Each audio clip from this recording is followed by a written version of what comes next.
Oke guys ya, lanjut di soalan nomor 164. 5 titik baru bisa menang, giliran kamu. Oke, sini dulu guys.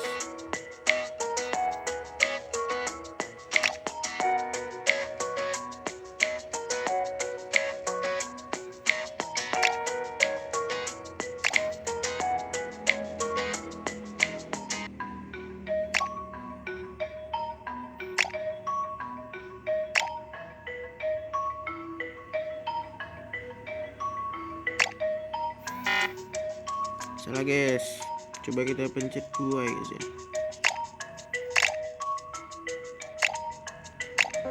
Betul guys, curang kita guys. Oke mantap, jangan lupa like, comment, and subscribe.